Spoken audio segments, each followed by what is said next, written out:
We welcome you here to our third town hall meeting of the year. Normally we have two. Our first one is always meet the supervisors.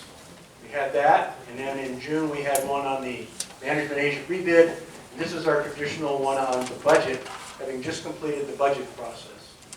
So what we've got is we've got a recommendation on the budget, and next week the board will vote on the budget and a couple items that we'll talk about later. We are videotaping this because we found that there are people that can't make it for whatever reason, and it provides an alternative so that they can see it online and do that. First up is our treasurer, Bill Brennan, who is going to talk about the budget.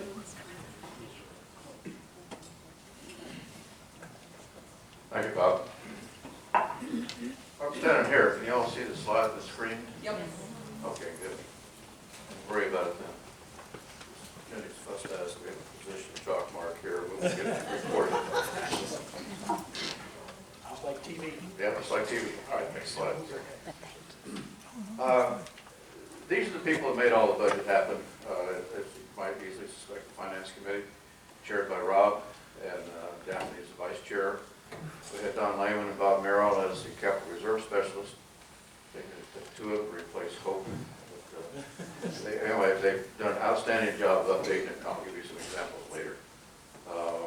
And there's also 5 other members of the committee. I see Bob Maggio here. Bob Merrill, of course. Okay, that's about it. You make him stand up.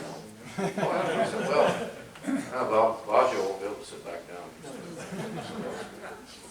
All right, and then the committee chairs. You know, we really exercised this year, as you'll see a little bit later as we get into the pitch.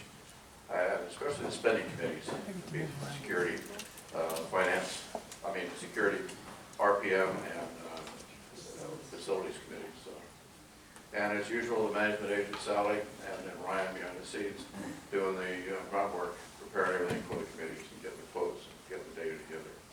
And the board members who have been very, very free with their comments and advice in a positive nature. Right, I showed this last year at the annual meeting, sort of a whimsical thing at the time, but the more I thought about it, it conveys the detail, a lot of the detail that's gone into by everyone who's involved in the committee. We have 800 lines in our capital reserve model. We have 250 lines in our operational budget. Every line is looked at. So trust me, this is just a sample of the items that are covered on here. So, all right, challenges we had in 2020, 2019. Excuse me, we're not there yet. MA rebid. George speared that up with the committee chairs. Did a fantastic job. We got that settled here about 2 weeks ago when Bob signed the contract. Summer heat hit us between the eyes, had to shut the pool down. Lost a lot of planting around the colony, had to be replaced. Capital reserve analysis or study, we had that conducted in the March-April timeframe. I'll get to that a little bit later. Proffers, we're doing a circle dance with James City County on who's responsible for what outside of John Pot entrance there, and as they go into Long Hill Road expansion phase 3, which is several years down the road.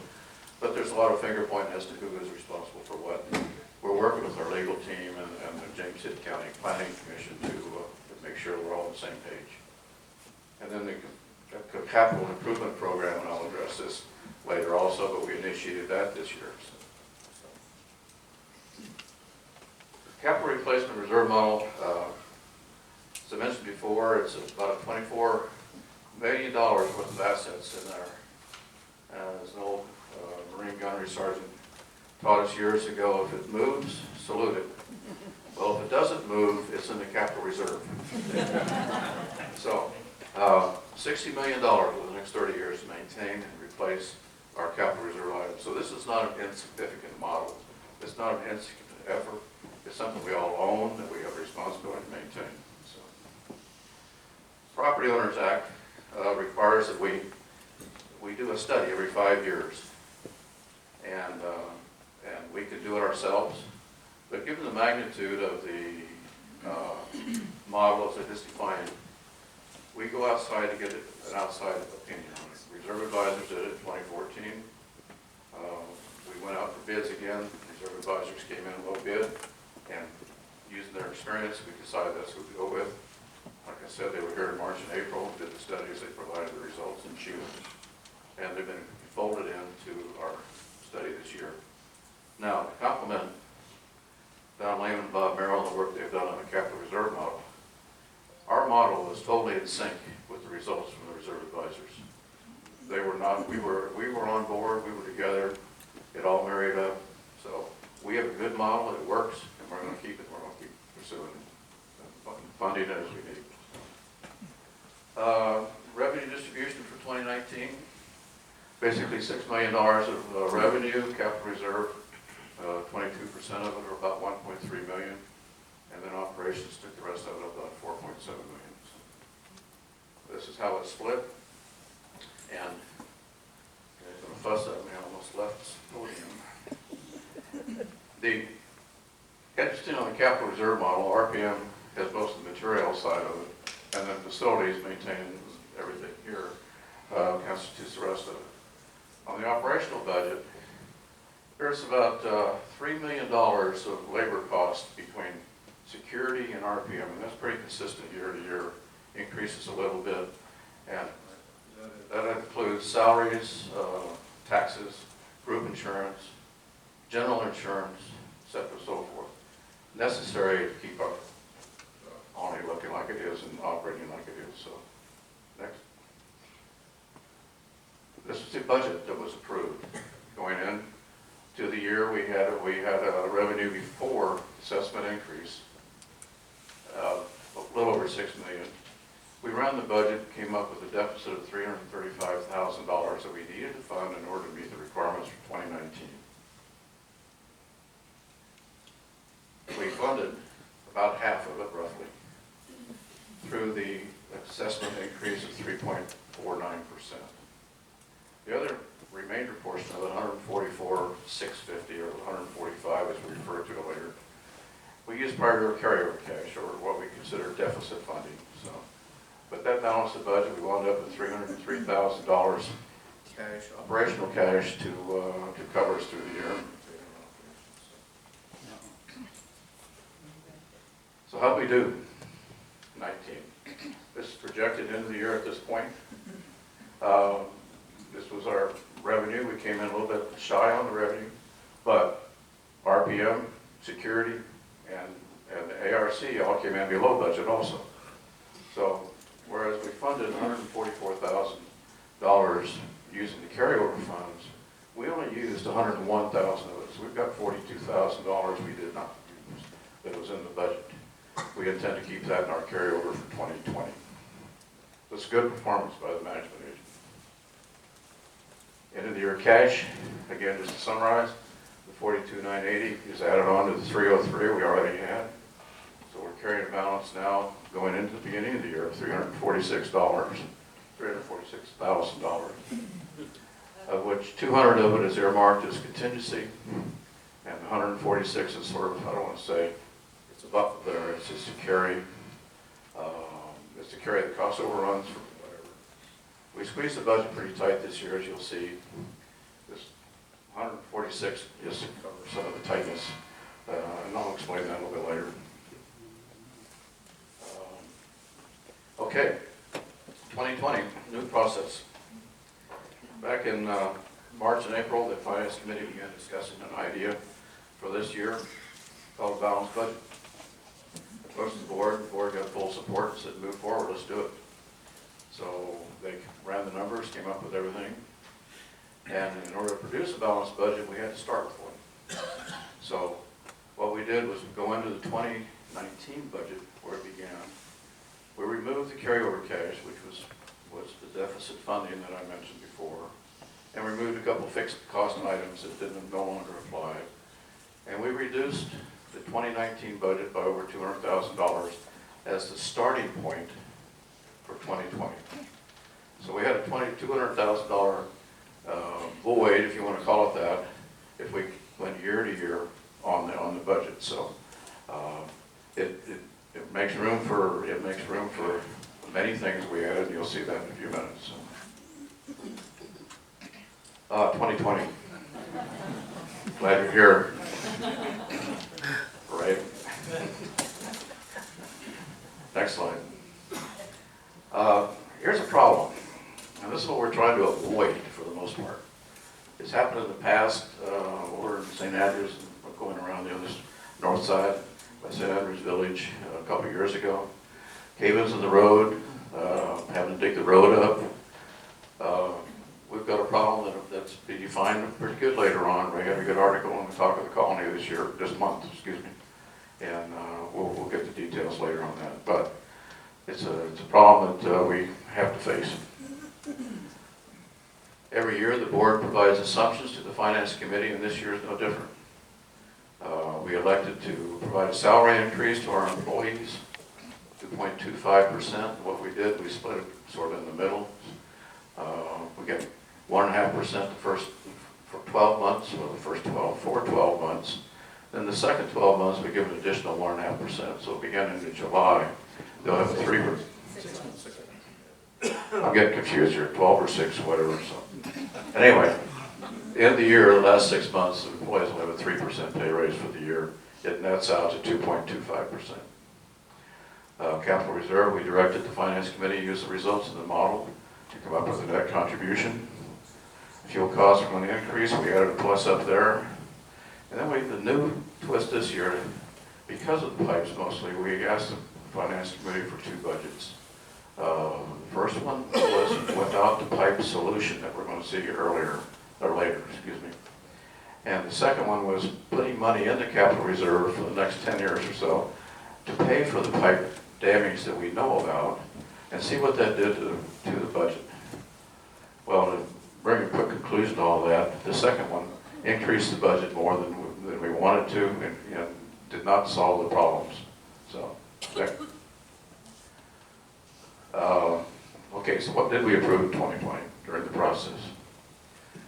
A salary equalization. That's in order to, we train the security staff, the patrolmen, AED, SCOP, the ability to pull over and hold people, ticket them.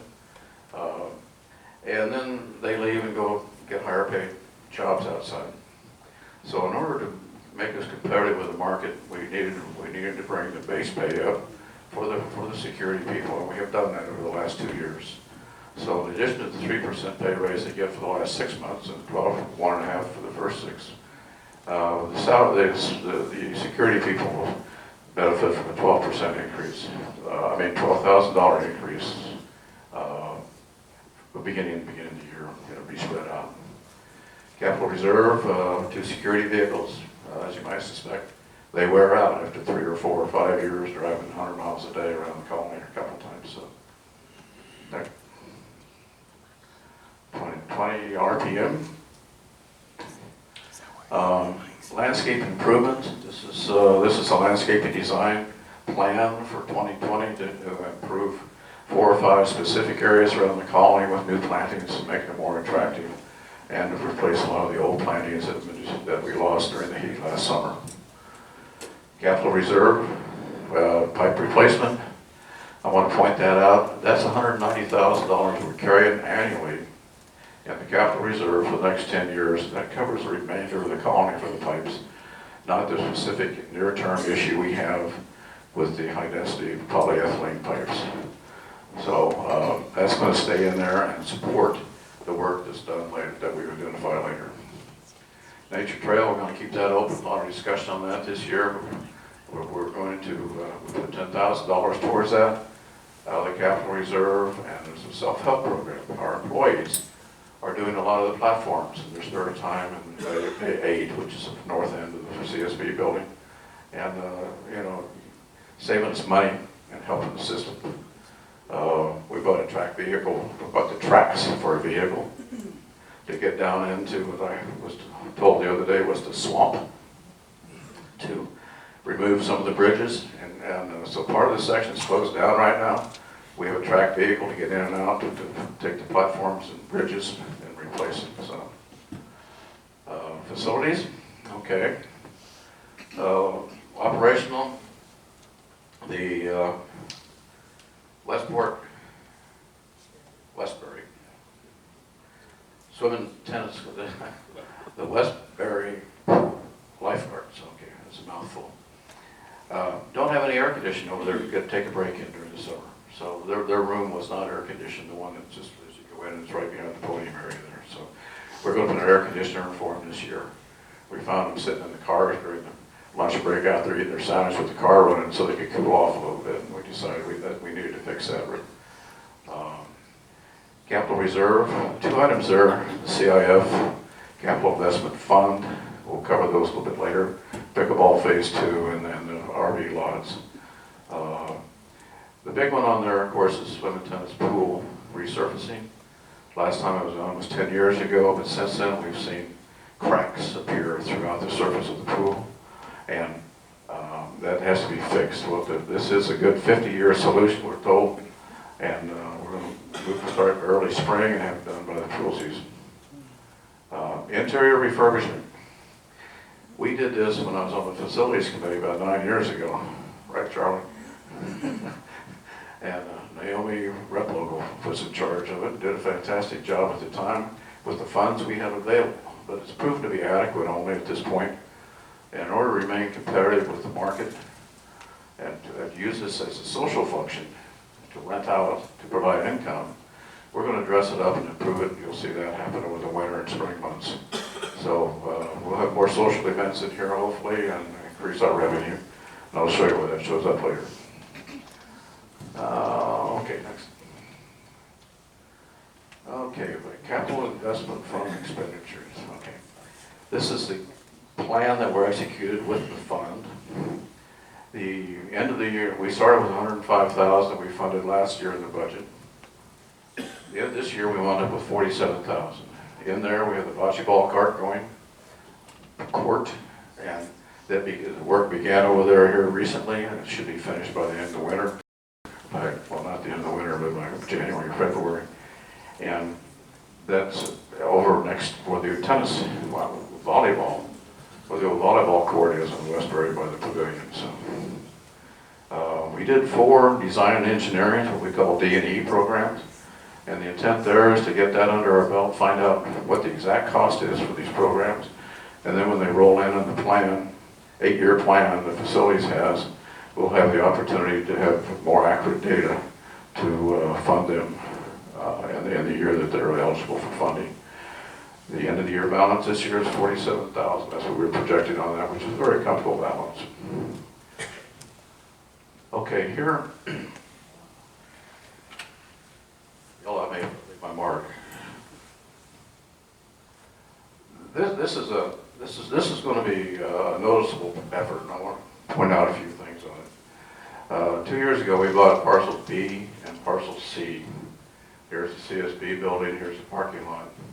And this is the RV lot at this point. Parked around presently around the outside of the RV lot is what we consider bulk storage.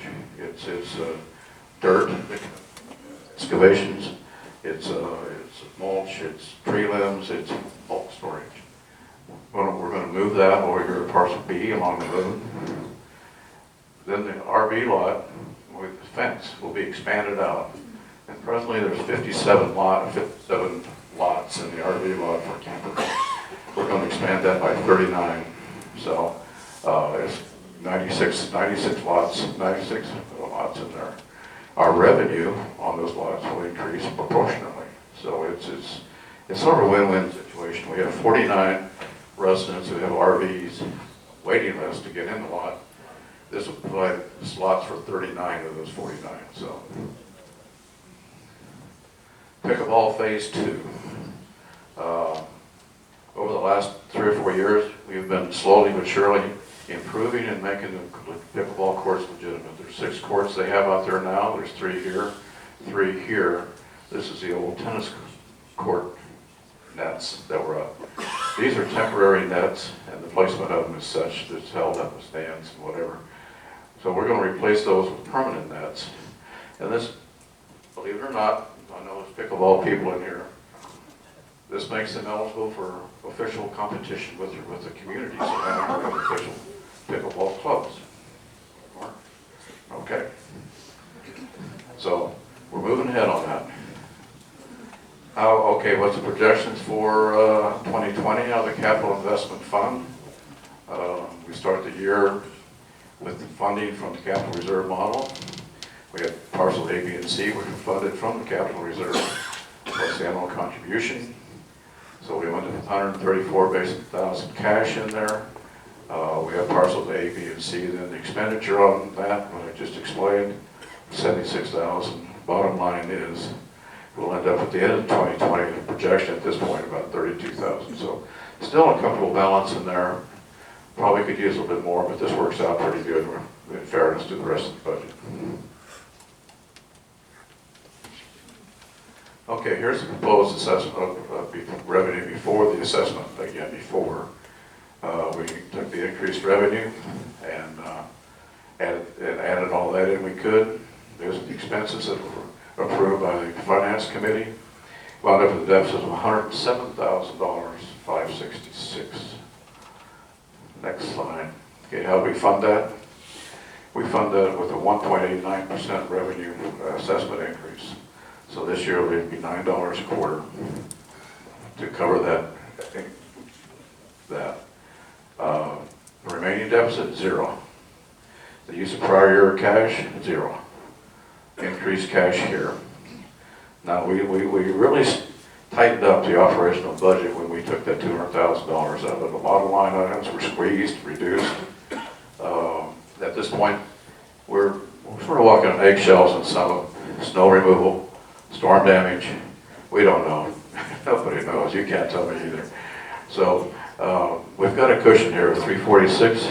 200 of it is contingency, but there's 146 in there right now to help us cover any potential cost overruns in those budget lines.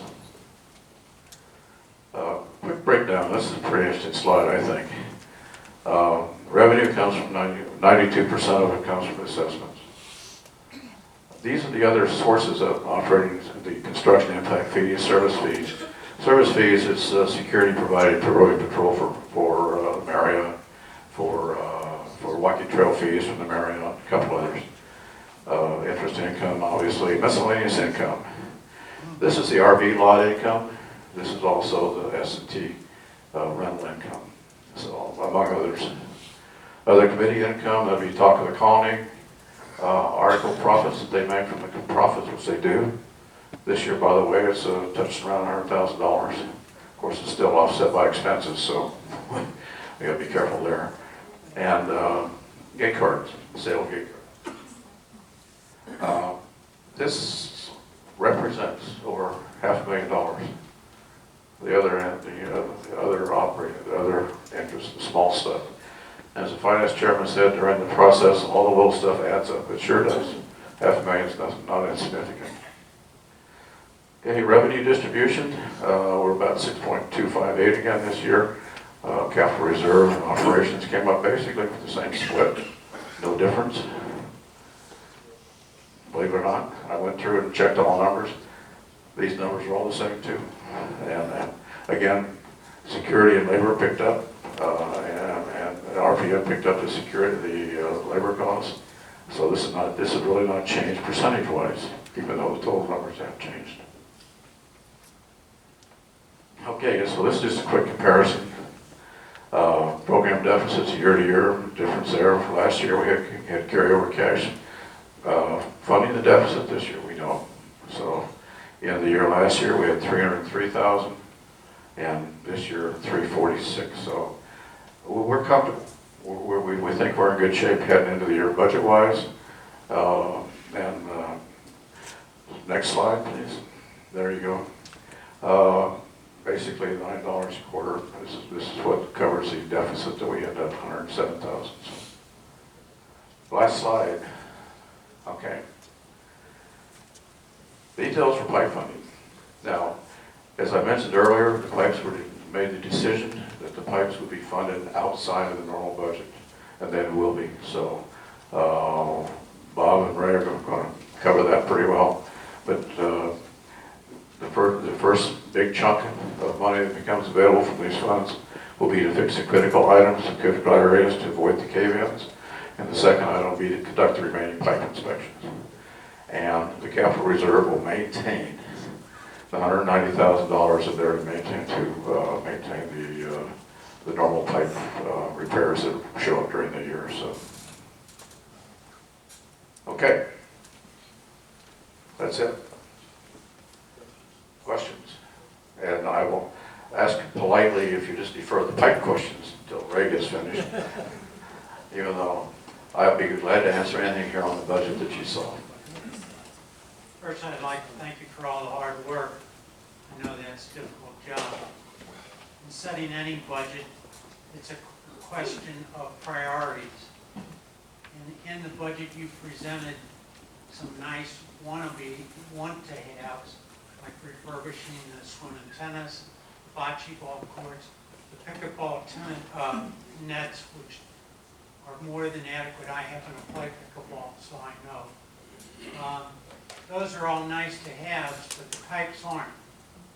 And so why, instead of funding those kinds of projects, aren't we using existing budget to fund the pipes so that A, we don't have to have an assessment increase, B, we don't have to have a special assessment. And the last question, so that's the first question.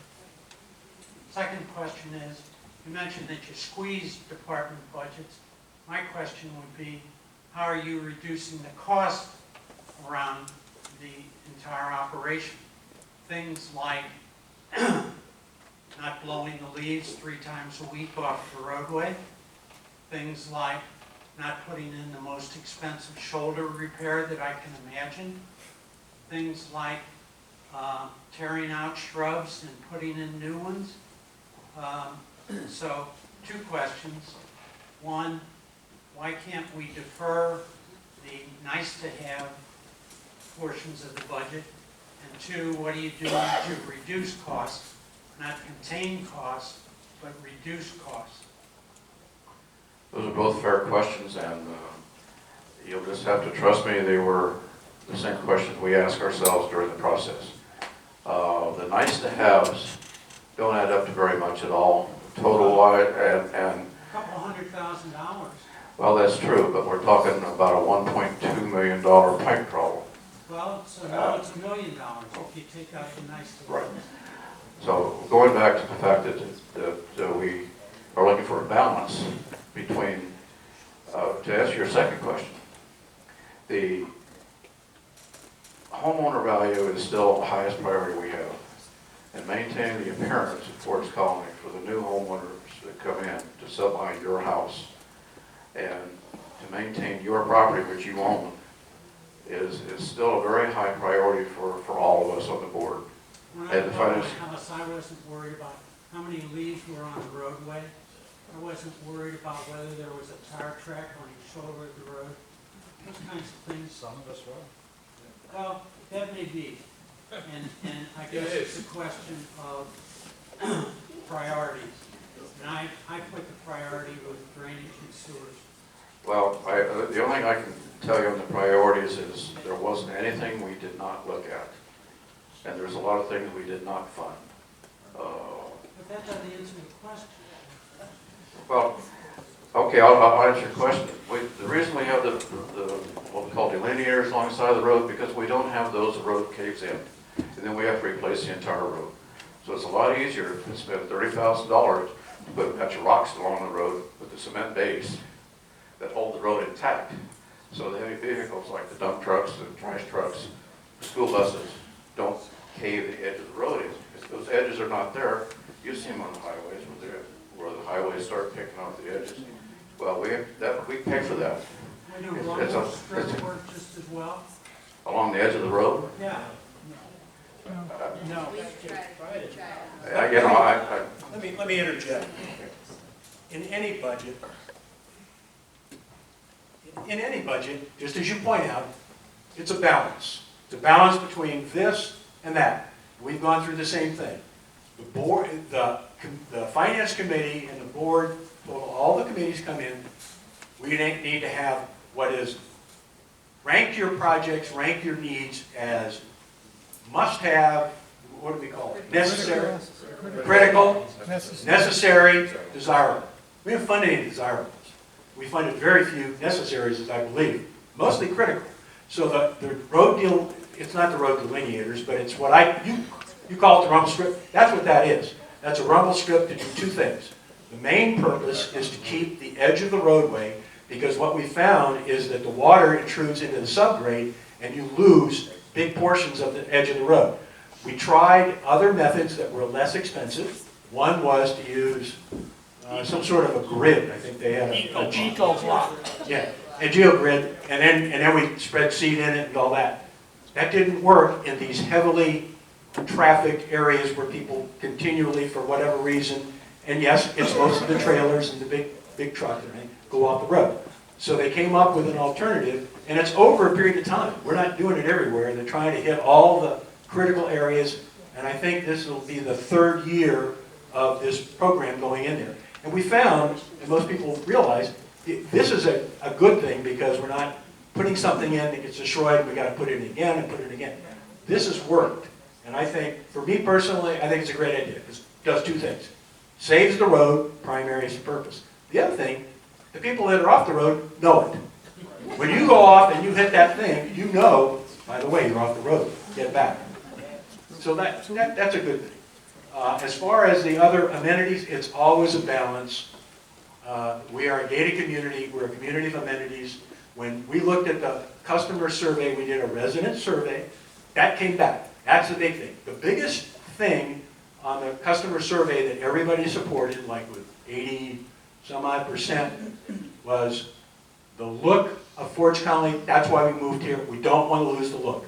Yes, we can have the leaves pile up. We did over a period of time, and you'll notice when we were in the throes of our drought, we didn't blow the leaves because what we created was a dust bowl. So we made a conscious decision for a couple, 3 weeks. We didn't blow because it was not going to do it. We got some rain. That helped as a dust palliative. But so we do that, and we're very aware of that. You're absolutely right. It's always a trade-off, but we thought a 2% raise versus last year's 3.5%, provide the amenities, do some upgrades, provide the look and feel, was a reasonable thing. And we'll get into the whole pipe discussion as soon as we go through it. And you may disagree, and that's okay. We can disagree. I strongly disagree. I'd love for you to volunteer to get on the finance committee. I'll be happy to. Okay, great. You'll take your thing, and then the guy sitting right across the aisle from you, he's the chairman, and give him your name, and that'd be great. We're always looking for that. Just a second. Is that okay? Well, yeah. Yeah. We have been considering a move. Okay. We've been looking in different neighborhoods. Okay. We decided nobody compares to Ford's County. Thank you. Thank you. And that's kind of what we and that's our goal. We want to be the preferred residential community in Virginia. In this area. Yes, in the back. In the back, and then we'll come back. And this might clear up some stuff if you just get to the point of how you're going to pay for the piping. You said some outside financing. Okay, we'll get to that in a second. We have a whole presentation, Well, and we'll have, and all of these slides will be on the website. The video will be on the website.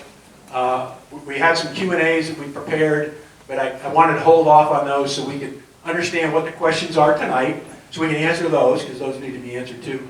And then after the board meeting on the 14th, we'll make some decisions and wanted to include those in the Q&A, but they'll be on the website. This gentleman's first, and Yeah, Bob, go ahead. Actually, mine will be answered probably when you go and talk about it. that's all right. We're going to have a whole presentation. We have Big Ray up here. He's going to talk about. Bob, you had a question? Yeah, I was trying to get a flavor.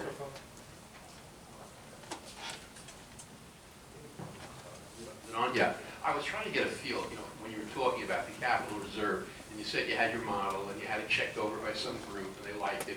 And what I also seem to gather, which may not be true, this is what I gathered, that you're not changing the model as a result of the pipes. You're just continuing on with the model in terms of the funding that we're putting into the capital reserve each year. Now, what I'd like to understand is, what does the capital reserve provide us with? Things that we know are going to happen, or things that we want to protect ourselves from unknowns? Because the point is, this was an unknown. And I'm saying, do we take that into account to determine that maybe we under-budgeted the capital reserve, so we got hit by this thing like the pipes, and I don't care how you solve it, I how you fund it. But the point is, the capital reserve should be addressing those types of issues, the unknowns. And you got hit with an unknown. So doesn't that impact the way you come up with a solution for how much you're going to fund it? And that, I know it hurts all of us, is to raise the dues, to put a little bit more into the capital reserve. No, we don't program the unknowns into the capital reserve model. At the beginning of each year, beginning in June, before the budget process goes, each line is coming up for budgeting is reviewed in detail. And the funding adequate for what we know about.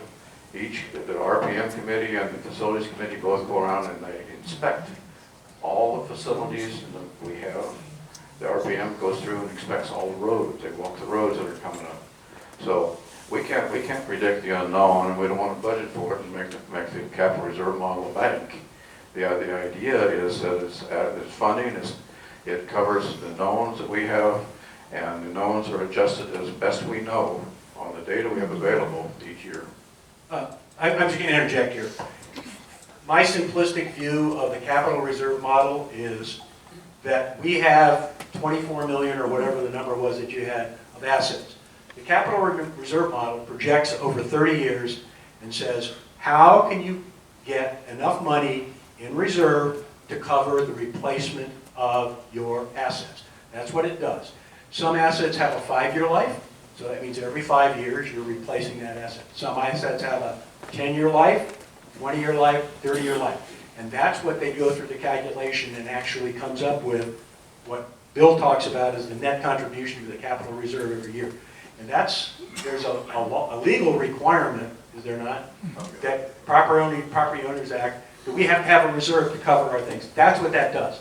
It doesn't say, gee, are we going to, it does predict that the life of a roof is this many years, so you get enough money so you can replace the roof. The same with the pipes, as you'll hear about. That was a 50-year pipe. Guess what? Not. It was. And so that's why we had money, and we will have money in the future, and we will lower the amount of contribution because what we do is going to result in a longer life pipe. And we'll set it back to zero. When we line a pipe, it goes back to zero, rather than, oh, it's 15 years old, back to zero. But I guess I'm trying a little different way to do it. If you find out, for instance, over time, Oh, yes. what you estimated for the life of a certain item was actually it's lasting longer. Yep. Do you take money Yes. out of the capital? No, we extend the life so that we don't have to put money in to cover that replacement. They do that on every single line item, every year, in addition to the 5-year when you have to get it So resumed. do you put less money in it in the future? Yes. Yes. Yes. Yes. Put less in the future? Yes. Okay, in this case, we found something that failed sooner. So we'll have to- Are you going to put more in to the fact that No, less? let me finish. If we replace the pipe, why would we put more money into the replaced pipe in 10 years if it's going to now, we're confident that it's going to have a 30-year life? We will change the life expectancy of the pipe to 30, and then we will start the clock on those pipes at that point, and then do it. And that's the same. We constantly are going through the process of changing the various committees, say, RPM, for instance, they go and say, it's just I don't want to call it a formula. It's kind of a formula. It says a road's going to last this long. They go out and inspect the roads. They say, yes, this road is scheduled to be replaced or repaved this year. It can last another 2 years. Let's push it out. So they defer that. That moves the money out. And we say, hey, it needs to be done in 2026. And that will affect how much we contribute this year, which is the bottom line, which is what you have to come up with. So yes, we do. The first 3 columns in the capital reserve model itself are, one of them is the last year the work was done, like 8 years ago, 5 years ago. The second column is what is the life expectancy of this issue? The third column is when do we have to do it the next time, and then the cost. So I just want this is to all add- tracked. Yeah, I want to add a comment. I don't think unknowns is the right description for what's going on. There is nothing that we have tackled that isn't in the capital reserve model. What happened to us is stuff that was scheduled for the last 50 years started failing at 15 years. We have then taken the action to go and inspect and see how bad the issue is. That's what you're going to hear about in the pipe presentation. But it's not an unknown item. Everything in this colony, in excruciating detail, is listed in that model. I mean, I haven't found a thing in 10 years that wasn't in the model. And if we find that we can break it into smaller pieces, we do just that, so we are covered with detail. I was the treasurer for 4 years at least, George, maybe? Or I was treasurer for 8. 8. Okay, any more budget questions? And then we'll turn it over to Ray. Yeah, Mark? This will be fast. Mark Hunt from 129 Warwick Hills. First of all, thank you again for everything that you do for all of us. Regarding revenues, would you please comment on what consideration has been made to applying an HOA fee to home sales, to invest that money back into our facilities as other HOAs in the area have done? We've discussed that at the board level, and at this point, it's basically being discussed. I can't give you a read one way or the other how the board will vote. I think at this point, it's easily going to fall into the next board next year for further discussion. So I don't want to pre-guess what the board's going to say. But it is an idea that's been put on the table, yes. Thank you. Yes, ma'am. Hi, Tina Clay, 160 Clardy. I was just wondering if the board has considered allowing us to, as a revenue opportunity as well as visibility, to put signs when we're selling properties on our properties, as other homeowners do.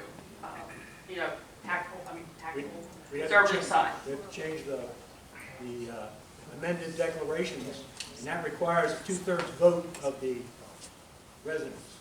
So my answer is, yeah, we could try it, but I don't think it was going to pass. Huh?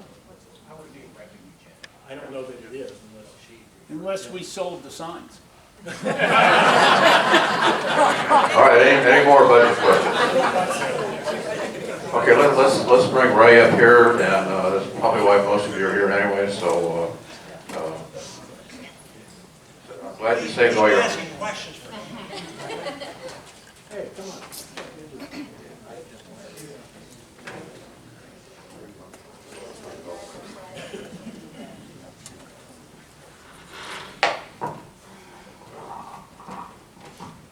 All right, can you hear me back there? Okay, great.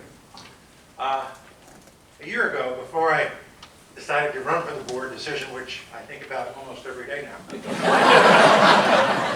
what I knew about pipes was that I had to always remember to turn off my water main before we went away on vacation, and that was it. A year later, here we are. I want to thank those of you who took the time out to respond to my Talk of the Colony article. The article was meant to be a primer for tonight's discussion. I did, though, receive several written comments, and one I want to address now. I received some of them that went this way, and they asked, basically, I'm going to paraphrase this, who is responsible for this? Who do we blame for this? Right. We're talking about the plastic pipe that supposedly had a useful life of 50 years, that 15 years later is failing in some areas quite significantly. Well, the answer is, we don't know. The developer is gone and out of business. The pipe manufacturers have moved on. No one knows who the developer used, so we can't pin it on them. We can yell at the moon at James City County, who actually approved this for use in the roads, and their inspectors, but you know how good that does, yelling at the government. So rather than spend the time doing all of those things, what we've been trying to do is how do we address the problem for us to minimize the amount of money we have to spend to make the thing right. And so really that's really the focus here. So I felt the same way that all of you when I started looking at the numbers of this thing and saying, who screwed this up? And who can we go after? The answer is they're long gone. It's now our problem. And as a member of the board, we now have to fix it. So that's what we're going to talk about tonight. That also says I don't want any more questions like that. Because you got the answer that we're going to have. I'm going to try not to repeat myself from my article, but I'd like to just have here a short recap of the points that I didn't cover. The drainage pipe we're talking about is single-walled plastic.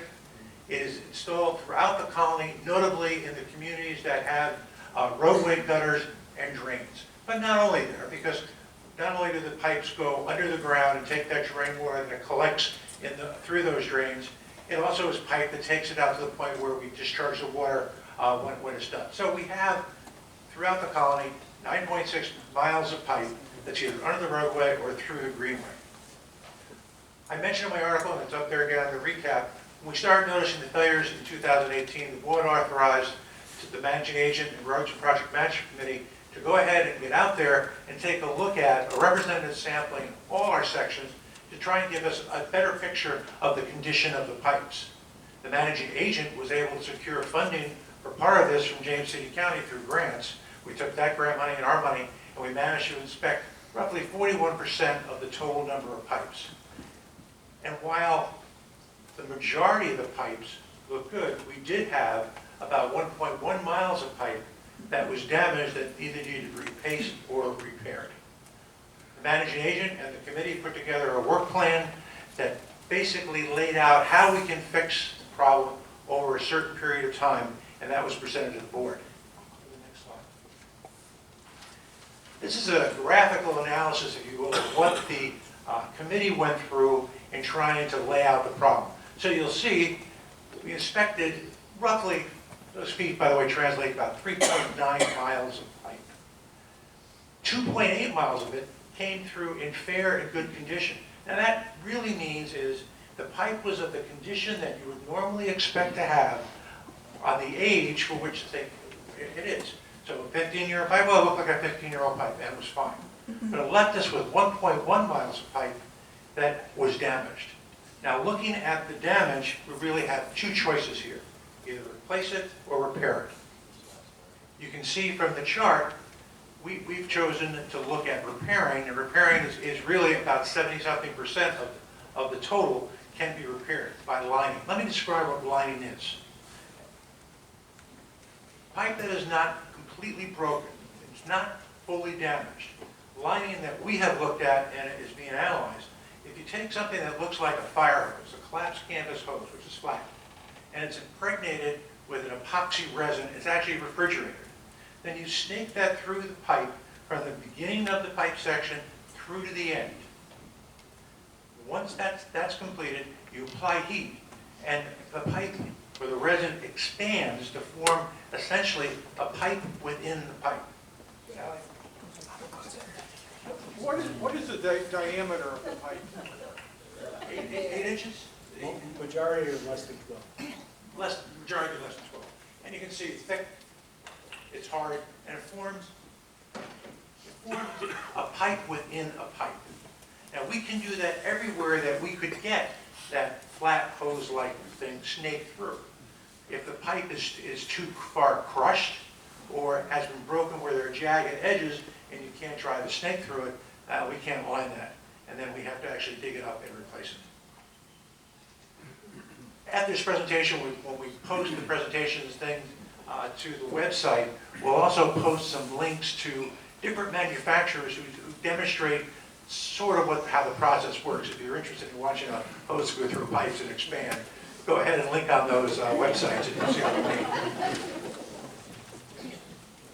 The plan that was presented to us was basically looking at a 12-year plan at a total cost of $3.4 million in excess of what we were already saving for the pipes. And as we covered during the discussion, the Q&A, we have been saving every year for pipes, but because they're failing earlier, we just don't have enough. Bob Moeller, though, came to the committee, and then also the managing agent said, what options do we have if we take the stuff that we know now, instead of spreading it out over 12 years, collapse it and get it done in 2 years, what options do we have for saving some of that money? What he was really asking is how can we mitigate the risk of delaying fixing a pipe from now until, of course, over 12 years. So you're going to hear this time and time again from me tonight. If the pipe right now is damaged and we know we can reline it, but if we wait 3 or 4 years, that pipe can further collapse and then we have to replace it. Well, that's almost 3 times the cost. So really, it is cheaper and easier for us now to line and repair rather than replace. Next slide, please. Well, the managing agent and the committee came back and said, yes, there's indeed some money that we can save. We can save a combination of a little over $200,000 by lining that which we know now, fixing what we know now, and then in 2 years, and satisfy a second requirement the board's had is, what really is the extent of the total problem?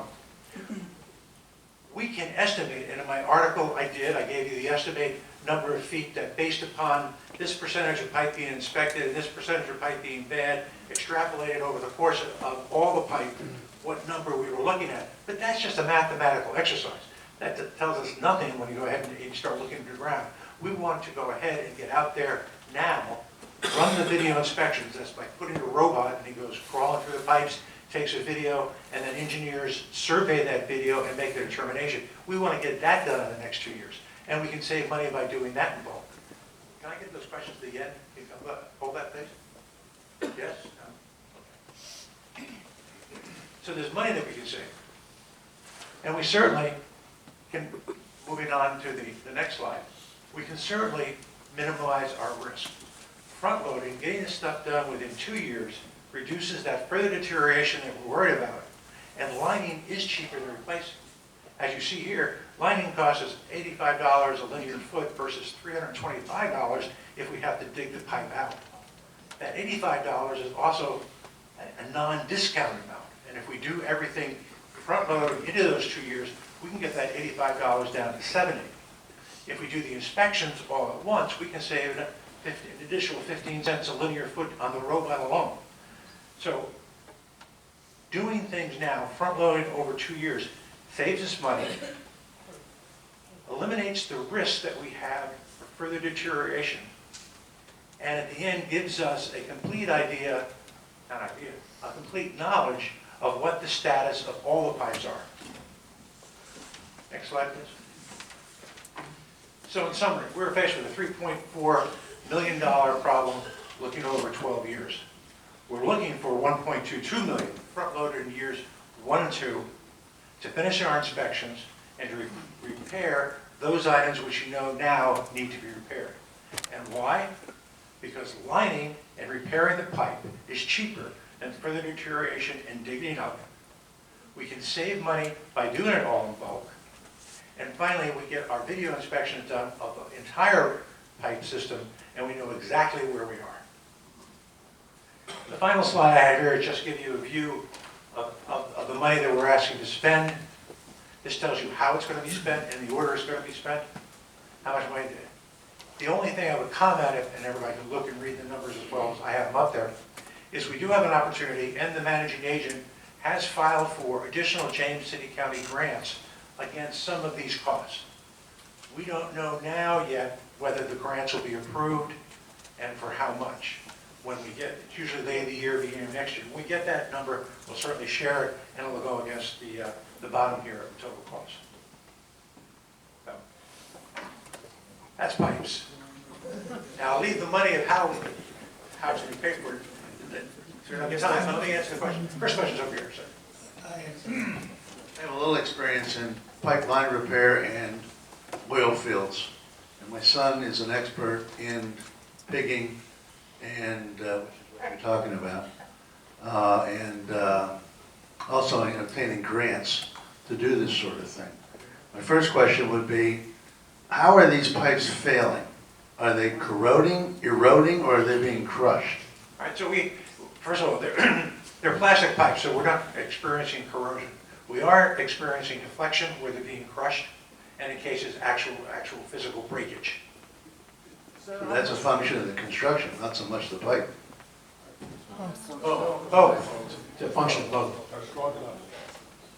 Was it designed right, or it was overloaded?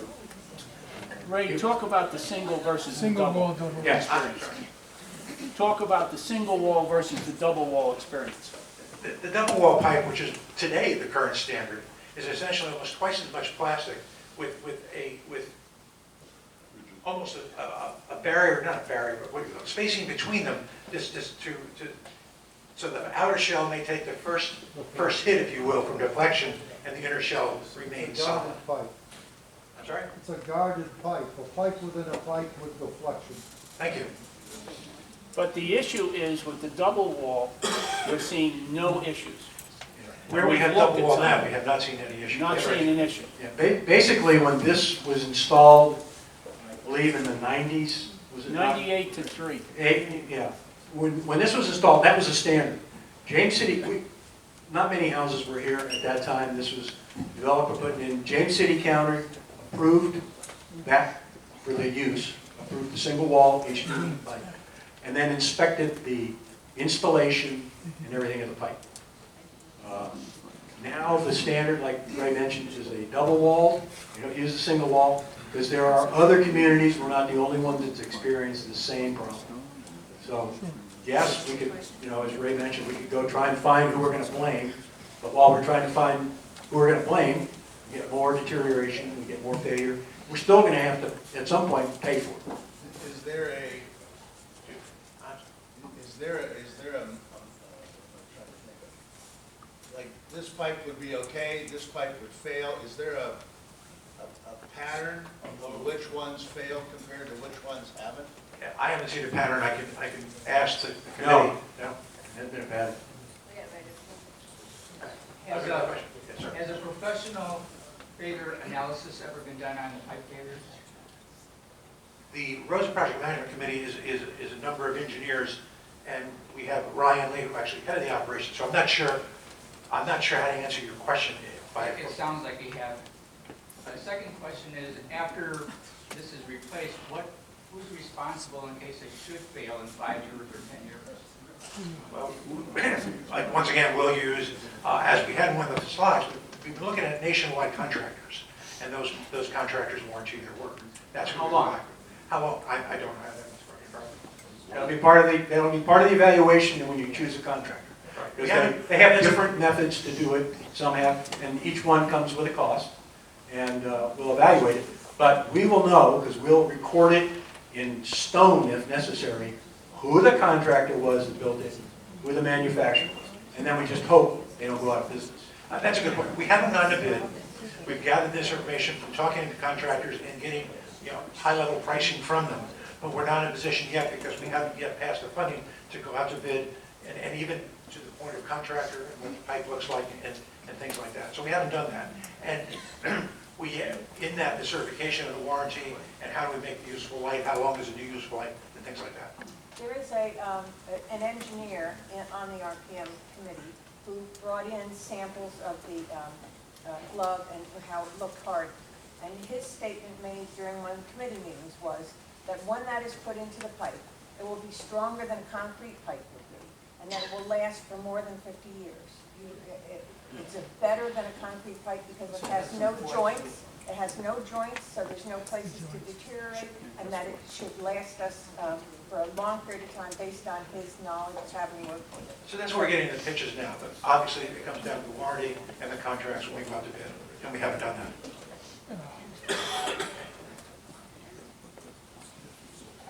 Let me understand about the Could you give your name and address, sir? No, just name and address when you start, then you can have your question. Oh, name and address, Please. Lou Capuano, 111 Westward Ho. Thank you. I do live in Fort Collins. Westward Ho, I know. My question is on the 41% inspection. That has been done. With this new proposal, we'll be inspecting 100% of the pipe. That's correct. The remaining 59%. Okay, That's the rest, okay. So at that time, you will know the pipes that have failed. And that could be none, it could be some number, but again, after that is done, if it's determined that the failures are equal to or greater than what has happened now, will additional money be put into the reserve fund to account for those failures? We'll have to look at whether it's additional money put into the reserve fund, and how is that funded? Is it a special assessment? Is it just increase in quarterly dues? That's what we're dealing with. What we're dealing with now, because he left a question about how you're going to fund this. As you saw, it's a $1.2 million instant requirement to fix what we know today, and I would submit to you that we've got to fix what we know. We can't just put our head in the sand and say, oh, it'll get better. It won't, it'll get worse. So we need to fix it, and the question is, do we fix it over 10 years, 12 years, or do we fix it quickly, get the money that we talked about in terms of the savings that we have, and then my biggest thing is we mitigate the risk. The longer it goes on, the worse the pipes are going to get. We may have pipes that, he told you, are fine now, that in 8 years won't be fine. All of a sudden, we could have lined it for $85, $70 a lineal foot. Now we're going to have to dig it up, put it in, $325 a lineal foot, and that's an average cost, because some of it's under roads. Got to pave the road again once you dig it up out of the road. Some's in greenway, so that's a less cost, but you're still paying more to replace a pipe, dig it up, replace it than you are to line it. So that's what we're faced with. It's a $1.2 million issue that we have, a funding requirement. You all can do the math. 3,000 people, $400. That's the magic word. So the question before the board is, we all are convinced we need to do a special assessment. And so the question is, how do we do that? And we need to decide that, discuss it, and decide it next Thursday at the board meeting, whether it's a $400 one time, maybe it's a $400 assessment that we do over 2 years. You pay for it over 2 years. 200 this year, 200 in January, 200 next January. We can do just $200, half of it, and get half of it, and lay the burden on the next board to say, oh, by the way, you guys need to fund the other $200,000, because I can't commit them. What I can commit is we're going to have a $400 assessment. We're going to fund it over 2 years. That means out of your pocket. You can either write your check for 400 and not worry about it, or you write it for 200 and then next year you write another one for 200. So that's what we'll discuss. I'd love to get some feedback. I know you don't want any, but you know. Rick Zakor, 133 Waterton. And first of all, I commend you on the work you've done on this. It's been a heck of a lot of work. Two simple questions. One is replacement pipe. Is it have a higher standard than the pipe? Yes, it's a double wall. It's a double wall HDPE. Second question I have is that, and I totally agree that the document done to complete, that's the top priority. But as soon as that's done, will a priority be assessed to higher risk areas, say pipe under roads, and those areas addressed first? As you saw in my diagram, we've actually done that. We know what's under the roads, we know what's on the greenway. Roads are first. Yeah, the roads, because, you know, cost of, if should we have to dig it up, cost more to replace one under the road. Sir. Yeah, Rogers 112 Jubilee. Question, the caved in or crushed pipes, is there a consistency of where that is under the roads, under the curb? No. No, there's no consistency involved. We have some in greenways. We have, as you saw, that was a road that was dug. Yeah, I saw that. If it's under the road, it would be obviously a lot more And pressure. unfortunately, the way you discover it under a road, the road starts to crack. Yeah, unfortunately. Why would a greenway collapse? Who knows? It's already done it though. You want to get this? And then you got this next. This gentleman has the first shot. Joan Shipley from 127 Nottingham Charm. On your last slide, you had a thing, had a line that was talking about plastic or metal. 213 is a line or replace metal pipe. We have some metal pipe that's much, much older, and that's included. We're talking pipes. If I'm not mistaken, the reason that we went to the HDPE To avoid the corrugation. was to avoid the corrosion and the deterioration of the metal pipe. So the longer ones, Yeah. and it depends on where it was and all of the kind of factors. Right, and then really the decision was not made by anyone here. The decision was made by the developer who was getting the land ready to build houses. Yeah, and I would tell you that the corrugated metal pipes also can be owned. Same process, doesn't matter. And it's interesting, and if you're interested in this, really read the video. We'll put a thing out that tells you where the link is. It's amazing. They line the pipes, then they go back in with a tool that cuts the pipe where they got laterals. Laterals being pipes that come into the big pipe, the smaller ones. It's amazing. So you get real picture. I'll come right back. Name and Bob Sornitzer, 102 Swan Links. I'm looking at that slide, I'd like to say, 1,200,000. Use the It says 1,200,000, whatever it is, 1,200,000 to do this lining or whatever it is you want to do. And I'm saying, I understand lining the pipes that you found to be bad, okay? The point is that we don't know when the pipes that still show good are remaining to be showing good, while we still have the opportunity to line those as well. What's the plan, if any, to realize the fact that the type of pipe we put in was the wrong pipe? We didn't know, no blame assigned. What are we looking at in terms of saying, well, at some point, we maybe want to consider lining all those pipes that even though they show good, because we don't want them to fail a year from now. So let me make 2 comments on that. The first is, if the pipe right now has not failed, is not showing signs of failure, considering we have enough money to spend now to take care of the failure, we're letting that go. But what we're not doing is letting go inspections of that pipe. When we talked about how much money we placed in the CRM for ongoing maintenance of pipe, we have increased that over the next 10 to 12 years because we know we have to do more frequent inspections of the pipe because of the percentage of pipe that's failing in less than its useful life. So we may address that at a future point when we get past this hump. Right now, we sort of like monitor and then inspect and then make a decision. Not to counteract you, but there is a hierarchy of requirements and says what are the most critical. You know, if you have a pipe that's under a road that's at an intersection that's critical, and it's starting to show signs of distress, we could still line it. That's one we want to line. Right. You know. Yes, sir. Yeah, Ralph Palmy, 111 Burnham. Actually, ultimately you're going to do this one way or the other. The questions I have, Ray, once you start this additional study, because it'll get done, how long do you think it'll take to complete that study? All right, so the physical inspection, I actually asked this question myself of the committee and O'Brien.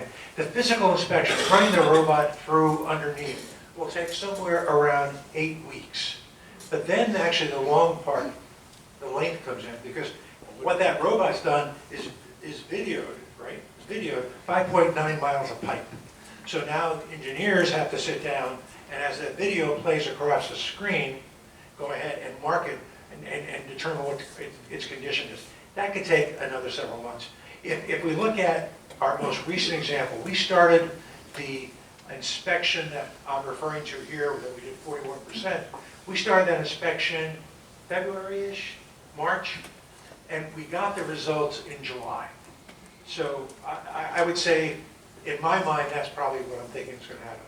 Okay, so 5 months. Okay, so that means more or less we'll be back there again for the next budget cycle, dealing with the results of whatever the study is at that point. And that's true, and we just have to see what comes. No, not necessarily, because the next budget cycle is the second year that I said this is a 2-year thing. I understand, but it's either going to be this year or 5. Yeah, because one of the things I would like to disabuse everybody is this is not 1.2 and we're done, everything's good. This is 3 million, but we might be able to prioritize what we find the next thing and say, well, some of them are okay, they're in greenways and they're not damaged now. Let's put those off and we can handle those in just a little bit of assessment increase in the annual quarterly assessment. Versus the follow-up is, given the fact we're going to do this at some point, what do people do whose homes are for sale? You know, we've got issues of disclosure because we're looking at a potential high cost of repair. And we want, as you indicated, we want to maintain the neighborhood. Yeah. And the realtors are going to know. Yeah. And we need to be sure, I think you guys need to get out in front of this so potential buyers know what they're getting. When and the story that we want to tell, that we want the realtors to tell. And the sooner you do it, the better. Exactly. We realize the problem. We're not ignoring it. We're attacking it head on. You know, where others are possibly doing something else, we're attacking it. We got a program. Here's the proof is in the pudding. The first 2 years, we've funded that. We now know what we've got out years, and we'll come up with plans for those too.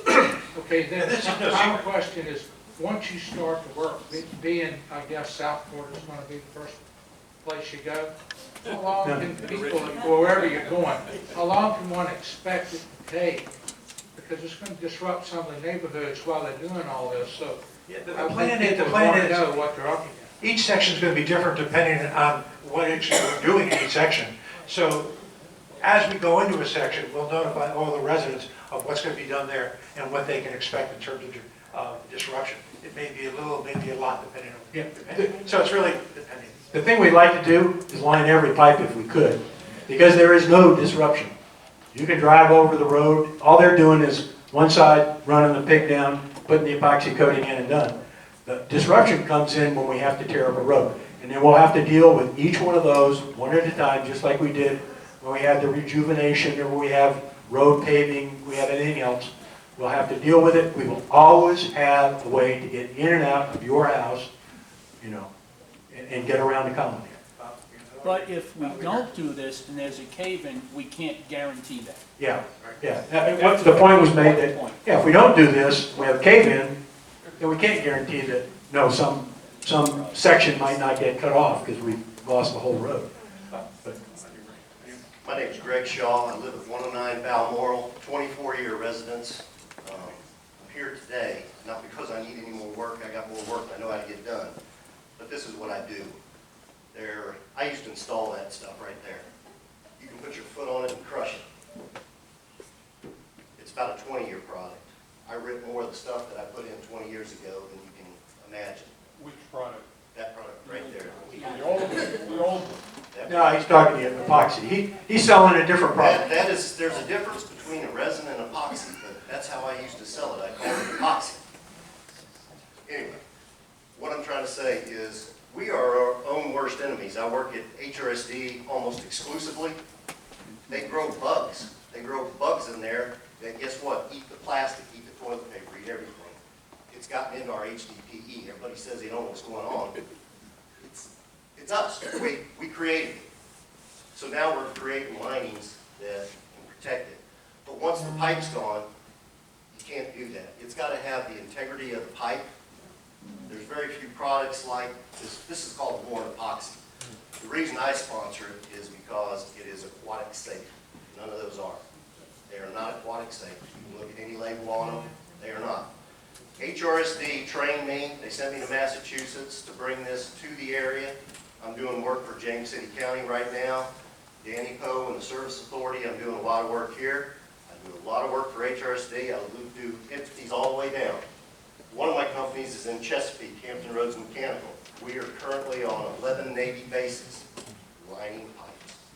So this is a structural thing. And you're exactly right. While the pipe's still there, you go in and do it. You guys skipped a lot of steps. You got to jet the pipe first. Got to jet the pipe, clean it out. Yeah. Clean it out. Then you send the camera in, you assess it, and you can do it, you know, based on deterioration.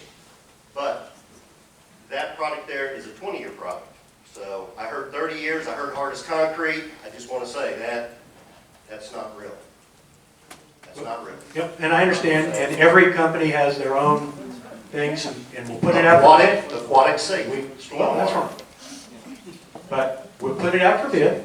We'll get everybody to come in, and they can submit their bids, and oh, this is how I'll guarantee and all that. And we'd love to have you get a nice low bid.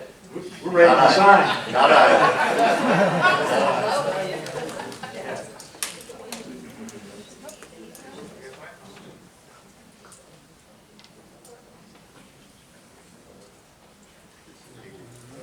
Hi, my name is Howard Maltz at 429 Dog Lake.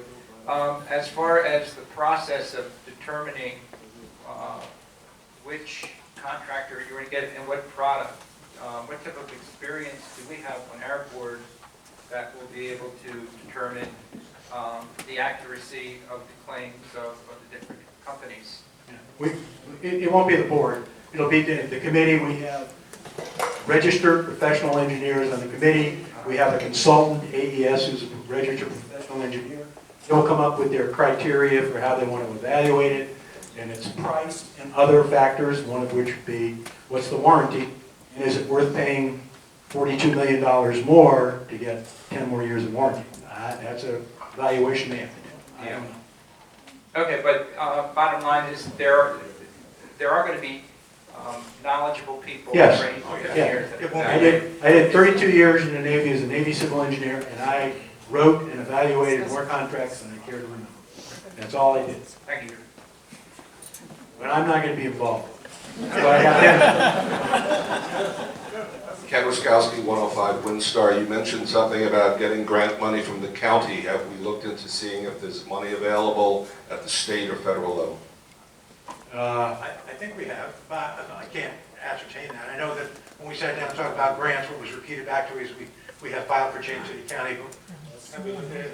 So it's actually a state program that's running through the county. Through the county. Enabling the county in order to make that money available. So yes.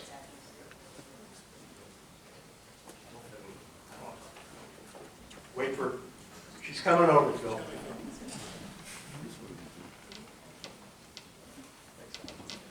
Phil Tate, one of the four Montrose. A comment and a request. The pipe problem in here is not just related to what's in HOA, roads and stuff. It's also the pipe that goes from the street to our house. My house is about 30 years old. I have Quest pipe. A lot of you do too. It wears out. And so just to be aware that if your house is probably over 20 years old, you're going to have the same issue. And I had to replace my pipe twice, which was repair it twice. And Phil, just to confirm, it's probably your sanitary or your That's water? It's also water, yeah. Yeah, water and sanitary. Yeah, water, yeah. So, but then I got insurance from Dominion Energy, so I paid $5 a month. And when my pipe broke again, they replaced it. So the request is that, you know, you may want to notify the residents that if their house is so old, you know, to look into this and do something. Right, we actually have an article and talk to the colony. If your home was built prior to 1996, there's a high chance that your potable water line is a Quest pipe, and you could have your plumber check that out. Yeah, but we're not in the business of recommending anything, but I will tell you, I did what Phil did. I signed up for my $5 a month, and I asked my insurance company, could you match or beat that? And they said, we won't insure that. So, yeah. And I know one of my neighbors, like Phil, had it. I live on Peachtree, and they had to replace their sewer line going out there. And it's from your house to the sewer line. You own that. The utility doesn't own that. The utility owns the sewer line to Maine, not the lateral to your house. And that's what Phil's talking about. You have a question here? Yes, thank you for all you do. My name's Mark Clem, I live at 1544 Colony Drive. And just a couple questions. So we have geotechnical engineers involved, so when we're dealing with any of the road stuff. Yep. We know we've got, because it sounds like there's loading issues to begin with to crush these pipes. The picture you showed is pretty shallow for one.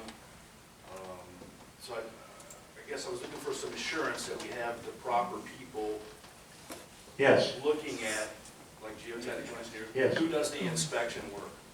The inspection work is the camera work, and then the engineers that we have, and we have 4 or 5 registered professional engineers, many who had firms and, you know, did this kind of work that are on the roads and project maintenance. We also have AES, which is the civil engineer. So it'd be 2 different types of inspection work. The liner process is typically something that's done by the person installing the line. Right. And if it was road dig-ups where we had to replace piping. We'll do it and we'll inspect. We have geotechnical engineers on staff to check compaction and stuff like that. We have them under, you know, we have them available, but we've got. And what design criteria do we follow? Is it just what our site plan says?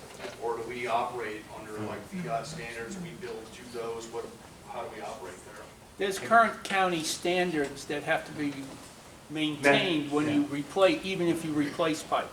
It tells you how deep, what can go immediately in contact to the pipe, what goes above that, and how you have to How contact. close, you know, what's the separation between different kinds of things? Right. Those are VDOT So who inspects that? Most of that's The derived. county will Most inspect of that is derived from the state. If we have to dig, the county has to inspect it. Okay, even though it's private, even though they're private roads. They inspect everything now. Oh, they inspect our private stuff. Yeah. Okay, thank you. Yes, sir. I would just say that, to follow up what this gentleman over here said, whoever said HDPE doesn't corrode natural water needs to read up on it. You need to do a failure analysis on those pipes because they could be corroding due to microbiological corrosion. You could be a function of the change in the water system. So before you go fixing everything willy-nilly, find out why these things are failing. Don't just fix it. Find out why they fail, because there is corrosion in those systems. Okay, And if those walls are thinning, then maybe that's why they're collapsing. good point. Just one word of advice, if we go this way. If we go that way, talk about the cooking process. It is a boiler system. You are injecting high-pressure air into a liner to keep it inflated. And then you're putting what's called a shooter in there, and you put high-pressure steam inside this line. What my guys were doing were, they didn't want to stick around for 2 hours, they fell asleep, they wanted to go home in an hour and a half. So the steam wasn't getting as hot at the end of the line as it was at this end of the line. So man, that liner looks great, but 2 years later it's a failure. So HRSD, how did they fix that? They make you put a tracer wire on the outside of the liner, the entire length of the pipe. Yep, good. I do a lot of work for AES. AES, I build their pump stations, I do a lot of stuff. But that tracer wire will ensure that the temperature is Uniform. It's put on a machine. Yeah. So you keep uniform temperature the entire length so the bag is baked correctly. Good. Go into our evaluation factors and have, say, how you're going to ensure that we get Put that wire in. Okay, thanks. Not one We could use you on the Rosen project, yes, we will. Sign you right up.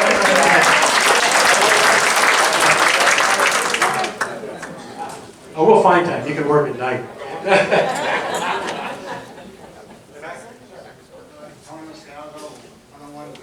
Use the mic. Please, I can't. You have to put closer to your mouth. Real close. 101, Tony Scalzo, 101 Glade Glen. I'm just curious, when this issue of the pipes first came to light, it seems like everybody's caught by surprise.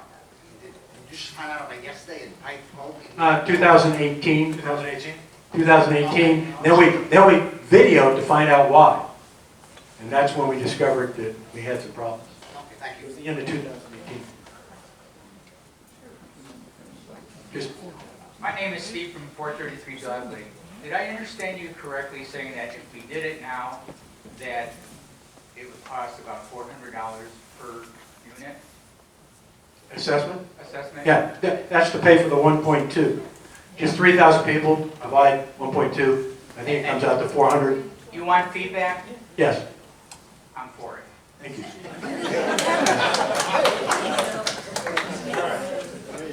And do you have any, how can I put this? You know, do you have an opinion on 2 years? We give you 2 years to pay the 400? I think that's reasonable. No, get people shaking their heads. That's okay. Hi, Howard Bloom from One Road Holding.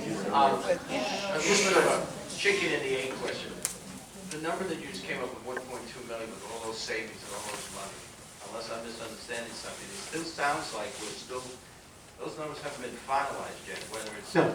Okay, so when we go in and finalize them, whether it's to do what we think we're going to do, or what this gentleman suggested, makes us rethink things, which sound like potentially more expensive things, there's a real risk or a concern, I won't say a risk, a concern that $400 might not be enough. That's why we're going to video it, find out what it is, because I will assure you, $400 in my mind is not the end. Well, But it's the first start. Right, but even the start, that was going to be my second question. I would make it very clear, because you know how people are, that when you go out with the notice of this assessment, I would really stress that this is not the end. It could be only the beginning, number one. And number two, from my first question, though, there's a chance, though, that even for this initial, when you do all your work for the contract, whether you pay more for an extended warranty, all those other cost factors, If you we may be asking for more money. If we have $400 and the work goes over the $400, cut it off at $400 and fund that in future years. But we'll prioritize what we have, what we know. We can prioritize and do what we think is most reasonable. Probably the ones that are, destined for imminent failure and the ones under the road, things like that. So, yeah. But that's what we know today. And we think we need to fund something to get started. Arguing about it is $400 or $425 immaterial. I think the biggest thing is making sure people get it. Yeah, It's no, not the that's why I said, this is not the end, I've said it 4 times, you know. But we'll get a better feel after we video them. Can we do it and accommodate it with quarterly assessments that go back up to the $16 kind of thing that we had last year? I hope you noticed that $9 is a lot less than the $16 last year. So yeah, we're trying to do that. Yeah, I'm ready for now that we've done the pipes. And you can, any other comments, questions that you want? I'll take them. And if they're too tough, I'll pass them off to somebody else. Yes, no. Family's not allowed to ask questions. If we're kind of done with Not name, Mike, Bill, serial number. 104 All Woodley, and this is probably for Drew. We got an email just this last week from security asking for us to give them our initials and our date of birth, or year of birth. Can you tell us what that's all about? It was pretty vague, I didn't understand it. I can't, you can answer it, but it's part of our census that we'd like to have. And what the big thing is we'd like to know when something happens at 104 Allwoodley. Are there 2 people there? Are there 3 people there? Is there a child? You know, and that's really what it's for. It's just, you know, so that we understand. Because heaven forbid we have a big fire or something and you go and say, well, who lived here? You know, we got a name, but how many and all that. So that's part of it. And the years of birth, if I may add, helps us with activities programming. You know, we have a whole aspect of our community that is focused on families with children. We have aging in place, and it just helps us give us just some demographics to help us with programming.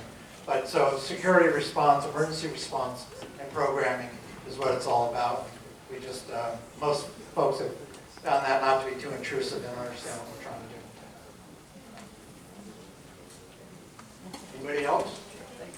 Well, listen, thank you very much for coming out.